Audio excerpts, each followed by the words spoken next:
Let's talk about Frank Clark still potentially getting his physical done today at the Chiefs facility. Several key players of the Chargers being banged up. One of the Chiefs draft picks getting claimed off of waivers by a division rival. And look at the welcomed return of Mecole Hardman as he detailed his journey since being hospitalized last year after losing feeling in both of his legs. But first, how about those? First off, I gotta shout out Chiefs Bids because we are back for another partnered giveaway of this signed Travis Kelce jersey, which is fire, but more on how you can win that in a moment because there is a lot to talk about. The Chiefs face off against the Chargers on Sunday, which is their second of 3 AFC West opponents in a row. The Chargers are coming off a tough loss to the Cowboys. I like that on Monday Night Football. Meanwhile, the Chiefs beat the Broncos. I like that even more on Thursday Night Football last week and are coming off of a mini bye as well. So the Chiefs have 10 days in between games while the Chargers have just 6. However, while Andy Reid is typically incredible coming off of a full bye week, I believe teams he's coached over the years, 31 years total, 24 as a head coach, are 27-4 coming off of a bye. He's just 5-6 after a mini bye since becoming the head coach of the Chiefs. For what that stat is worth, at least. Either way, the Chiefs are currently 5.5-point favorites the last time I checked, with home field advantage at Arrowhead. And since 2013, Andy Reid is 15-5 against the Chargers and is 7-3 against them with Mahomes since he became the starter in 2018, winning the last 3 games in a row, but all 3 were one-score, hard-fought games. And sure, the Chargers are 2-3 with Herbert coming off of a so-so game against the Cowboys. However, all 3 of their losses have been by a total of 8 points. So it's not like they're shitting the bed in these games. There's lots to worry about when it comes to the Chargers. For starters, Justin Herbert is a great quarterback. Chris Jones says he's top 10 in the league and only getting better. And Mahomes says Justin can make throws that very few in the game ever can. Although he does have a fractured finger on his non-throwing hand, which may be affecting his performance a little bit. Either way, he's still top 5 this year at throwing the ball down the field, with his main target being Keenan Allen. Allen has had 75 or more receiving yards in 4 of his 5 games played. He's also 9th overall in receiving yards and tied for the 3rd most receptions in the league with Tyreek Hill and A.J. Brown. Defensive backs coach Dave Merritt said that Keenan Allen is definitely public enemy number 1 on their list for Sunday, but you can't sleep on wide receiver Joshua Palmer or tight end Gerald Everett either. And while I never ever wish injuries upon anyone, Mike Williams is out for the season with a torn ACL, and that does help have one of their key weapons off the field, though running back Austin Eckler is back in action after missing a lot of the season so far due to an ankle sprain. And this is someone linebacker Willie Gay Jr. said they have to pay close attention to because, quote, there's nothing he really can't do, and therefore negative plays are a key focus on early downs. Sacks, tackles for loss, even batted down passes to force long-distance 3rd downs because the Chargers are basically insane and will treat 3rd downs like 2nd down and 4th and shorts mean they're most likely going to go for it. Chiefs defensive coordinator Steve Spagnuolo actually did some research on 3rd downs based on playing the Chargers twice last year and noted that there were 33 total 3rd downs, with 20 of them being 3rd and 1 or 3rd and 2, which made things very tough on the Chiefs defense. On top of that, only like 8 3rd downs were 3rd and 7 or longer, so that's a definite focus for the team. The Chiefs defense has been red hot though, with the secondary allowing just 5.8 yards per attempt, which is 4th best in the NFL,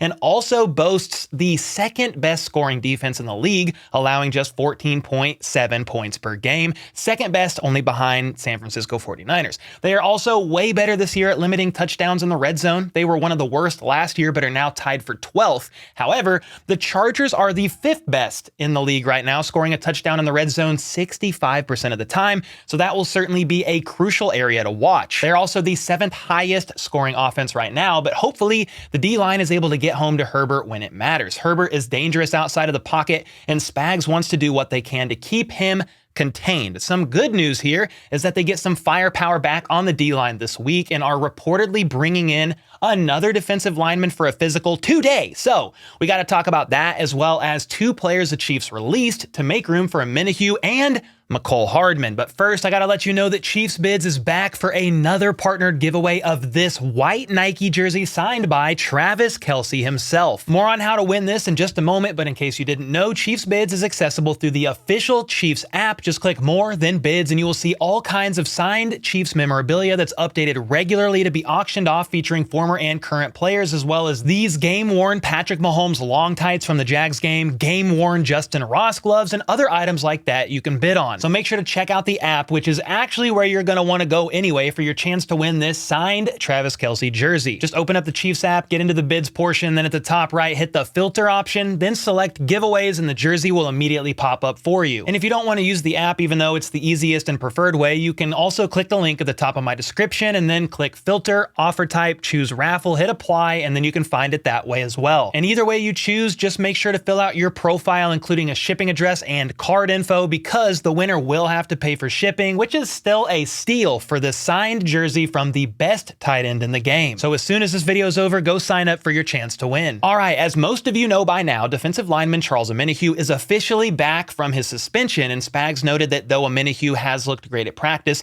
they got to ramp him up the right way, though he's chomping at the bit, raring to go. He's been a good run defender, can set the edge, and you can pair him up on the inside with Chris Jones and create some matchup problems there as well. Andy Reid said it helps that Omenihu was there for all of training camp as well as the entire preseason, so he expects him to play some snaps for sure against the Chargers, but the question is, how many? Chris Jones is also excited to have Omenihu back as, quote, you can never have too many pass rushers around. And he noted that Omenihu's return should be a lot of fun. Chris Jones loves the idea also of a Frank Clark return, as he was released from the Broncos last week and reportedly was supposed to get a physical at the Chiefs facility yesterday, but there's been a delay. At least that's my best guess, because there was no report of this physical taking place yesterday, so he might have done so after hours, which wouldn't show up on the reports until today, or he's getting a physical done today, which means there is some definite interest there in bringing Frank Clark back into the fold, and if they do, it could be today, I guess, but it may also not be until next week, so the Chiefs don't need to make any more roster moves prior to the Chargers game unless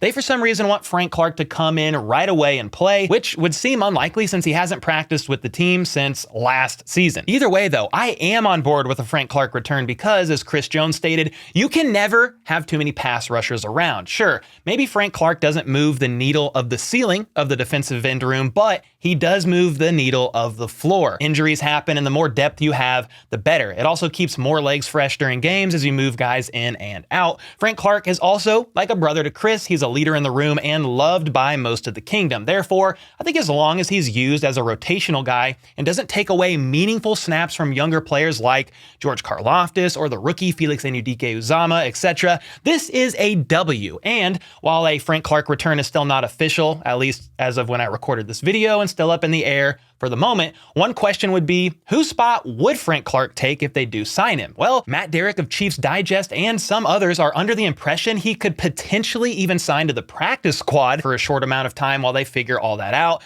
But we'll have to wait and see. If he does get signed to the 53-man roster, I would think he takes the place of either Malik Herring or Matt Dickerson, because honestly, I thought the return of Charles Omenihu would have removed one of those two, but no. With Omenihu back, as well as a familiar face and wide receiver Mecole Hardman, who the Chiefs just traded for on Wednesday, it was reported yesterday morning that the Chiefs released kick returner Montrell Washington to make room for Mecole and then to make room for Omenihu. They surprisingly, to me at least, and some others, released their 6th-round draft pick in defensive tackle Keondre Coburn, and this is surprising to me because he was still obviously on his rookie deal. That's why I thought it may have been Malik Herring or Matt Dickerson, though again, it could maybe be one of those if Frank Clark does indeed return. I would think, though, that the Chiefs hope Keondre is able to clear waivers and land on the practice squad. Special teams coordinator Dave Tobe said that is the goal, at least for Montrell Washington, to get him back on the practice squad, as he's a valued returner that could still be called up from there to play in games if needed. And the verdict is in. Wide receiver Montrell Washington did indeed clear waivers today, and per Matt Derrick is re-signing with the Chiefs practice squad, which now leaves the Chiefs practice squad back up to the maximum of 17.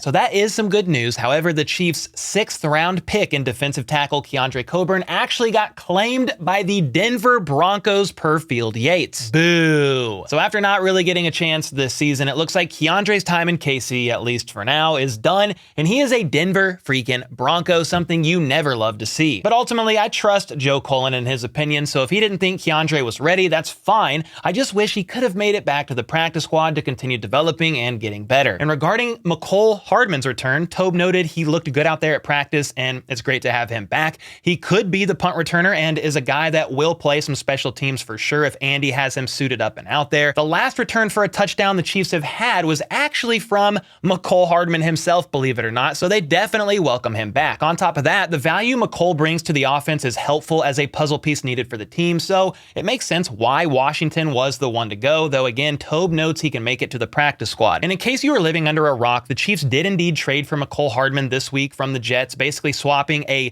2025 sixth round draft pick for a 2025 seventh in exchange for Mecole Hardman. And now KC is on the hook for roughly $1.4 million of his salary, or at least that's about what the cap hit is going to be. So they get a guy who's relatively inexpensive, very fast, and knows the offense well. For more details on the trade and how all that went down, make sure to check out this video here, but I want to stay on the subject of special teams for a second here before talking about Mecole potentially playing in Sunday's game, as well as looking at the Chiefs offense versus the Chargers defense. Dave Tobe, he thinks the Chargers returner out of TCU, Darius Davis, is phenomenal. They looked at him hard during the draft process and had him rated as one of the highest graded returners out there. He had an 81-yard return for a touchdown in the preseason against the Rams and is right near the top 10 in average yards per return. So they definitely want to keep close tabs on him in the return game. He also, talking about Tobe, took blame for the fake field goal turned tight end sneak against Denver, saying he suggested it to Andy as it was a play they felt good about and has actually been in the playbook for a couple of years. He was also glad Tommy Townsend, who hyperextended his knee during practice last week, was able to play because he is part of the reason why Harrison Butker had a great night, scoring 13 of the Chiefs' 19 points. Another reason why it was good Townsend played is because if he didn't, the backup punter was going to be Patrick Mahomes. The backup punter. We had a plan, and believe it or not, 15's our backup punter. He could do it. He shows me all the time. He's like, coach, he's out there, boom, on Saturdays hitting punts. He could do it all, that guy. It's unbelievable. That is insane, but hey, believe it or not, Tom Brady punted a few times in his career, so it's not that crazy after all, I guess. Anyway, since we're talking about Mahomes, it's worth noting that he's thrown for 270 or more yards in 4 of the last 5 games. He's also faced the second least pressure of any QB, I think it is, in 2023, which is fantastic. Hopefully, the O-line holds up against the Chargers defensive line because they are tied for the 3rd most sacks in the league with 21. Joey Bosa has 3 sacks, Morgan Fox has 5, and then Khalil Mack has 7. So if the Chiefs can somewhat limit those pass rushers, Mahomes should be able to work his magic, being one of the best QBs in the game at avoiding sacks when under pressure. And while the Chargers D-line is pretty solid, their secondary is not so solid. They've allowed the 2nd most yards per game, a 100.2 rate through the air, which is 27th in the NFL, as well as 8.5 yards per attempt, 31st in the league. So the question is, can Mahomes get things clicking with his receivers this week, outside of Travis Kelce, of course, and also finish in the red zone, which has been a weakness of the Chiefs offense so far this season, where they are currently ranked, I think, 17th. They were 2nd last year, so that's a big drop. A bright spot on the offense, though, of course, is the rookie, Rashee Rice. He's shaping up to be the 3rd most productive rookie receiver in Andy Reid's tenure as a head coach, and after catching 4 passes for over 70 yards last week, I'm going to assume he's going to keep getting fed. Another clear bright spot, of course, is Isaiah Pacheco, who is on pace for like 1,100 rushing yards this season and has had 55 or more rushing yards in 5 straight games. And that's what we need to see in this game. Isaiah Pacheco getting fed, a run game established, as well as Rashee Rice and, of course, Travis Kelce, who will more than likely be covered by safety Derwin James, though they both are banged up with ankle injuries. Travis Kelce, of course, has been battling through one. Derwin is battling through one after just recovering from a hamstring injury as well. In fact, talking about injuries, the Chargers injury report is long, with Joey Bosa also banged up. He's battling through a toe injury, and others that I'll touch on at the end of this video when we take a look at the final injury report. The Chiefs also have a key player injured in Justin Watson, though Andy Reid said he won't be placed on IR, which means he should return in a few weeks. But the real question is, who will step up in his absence? Well, eventually, it's most likely, in my opinion, going to be Mecole Hardman. His return helps the team in several ways, as he's instantly now the fastest player they have. I would also assume they use him to stretch the field while Watson is injured, though whether or not Mecole plays this Sunday still remains to be seen. I would assume he does at least return punts and kicks with Montrell Washington now off the roster, unless the Chiefs choose to elevate him. Matt Nagy said it's great to have Mecole Hardman back, another weapon for the offense, though they they are still working through things with him as far as the game plan goes. Ultimately, it's going to be up to Andy Reid and Brett Veach on whether or not he will suit up against the Chargers. Mecole himself spoke to the media yesterday saying he's been through a lot of emotions since everything went down, noting that he didn't even know the Jets were seeking potential trade partners for him until he saw it on social media. That's messed up, but he's happy to be back in KC. He's already looked at the playbook and said it's pretty much the same with just a few new wrinkles and just needs to go over it a few more times and, quote, it shouldn't take too long. And as far as playing this Sunday against the Chargers, Mecole said he's down to play if he's needed this soon because he's here to help the team win in any way he can. He also shared how much he's grown since the offseason, detailing what led him to signing with the Jets, things he learned and took away from Aaron Rodgers, and how he's much more humble and leaning into his faith rather than his own pride and ego due to the injury he sustained last season. Buckle up for this one because it's wild. If you guys remember, Mecole was injured after the Titans game, then ended up being placed on IR due to what the Chiefs called a core muscle injury. Well, Mecole actually detailed that the day after the Titans game, he got a stomach cramp that afternoon, and it very quickly got so bad that he went to the emergency room and ended up staying in the hospital for 10 days. He actually lost feeling in both legs for approximately 4 to 5 days during that hospital stay, and the pain was so bad he needed pain meds as often as they would give it to him, and he feared his NFL career could potentially be over. He ended up being diagnosed with this word, whatever it is, osteitis pubis, but thankfully regained feeling in his legs and was eventually discharged from the hospital. And from there,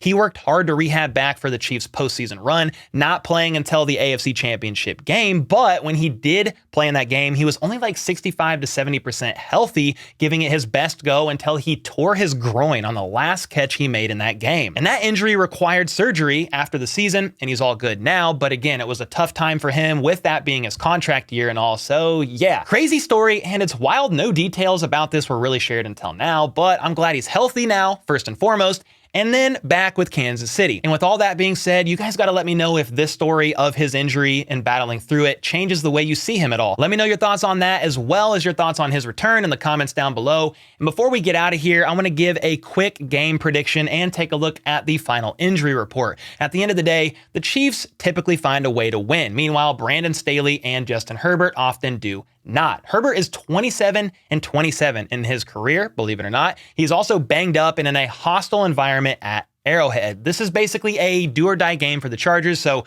it's not going to be an easy fight, but at the same time, the Chiefs know if they win this one, it puts them that much closer to winning their division, with the record gaps continuing to get further apart. I also think the Chiefs' defense is playing too good to lose, and the return of Omenihu makes the Chargers' issues even more problematic, and therefore, I'm going with the Chiefs winning it 23-17 in another one-score game that probably raises my blood pressure as well as yours through the roof. How do you guys see the game going? Let me know your thoughts in the comments down below as we take a look at this final injury report. As far as the injuries go for the Chargers, I'm about to butcher a bunch of names, so I apologize, but 4 players are ruled out. Safety, Alohi Gilman, heel, wide receiver Jalen Guyton, knee, defensive back Deion Leonard, hamstring, as well as Otito Ogbonnia, knee. Then you have 2 players listed as questionable: linebacker Amin O, we'll just abbreviate his last name, groin, as well as safety Derwin James Jr. ankle. And he actually wasn't at practice today, and I have no idea at the moment if he's going to play or not. And if he doesn't, that is a big loss for the Chargers and their secondary that has already been struggling. On top of that, even though Joey Bosa will play Sunday, he shared with the media today that he broke his big toe in the Week 3 matchup against the Vikings after getting stepped on. It's a small fracture in the tip, and because of that, he has to wear a hard shell on the toe. Well, that can't feel great, and I would expect him to continue not being able to operate at 100% because of it. Then for the Chiefs, there was a bunch of players on there, but most fully participated all week at practice and are good to go for Sunday. There's only 1 player out, wide receiver Justin Watson, no surprise, and then another Watson is listed as questionable. Andy Reid shared in his presser today that Jalen Watson got hit in the thigh during Friday's practice, so they took him out early, and they will have to see where he's at for Sunday's game. And if he's not good to go, that means Joshua Williams is going to be the next man up, but hopefully whatever's going on with the thigh is indeed minor. And the last thing I'm going to note here is that Andy Reid said both Hardman and Omenihu are trending in the right direction to play against the Chargers. He noted that Hardman is someone that knows the system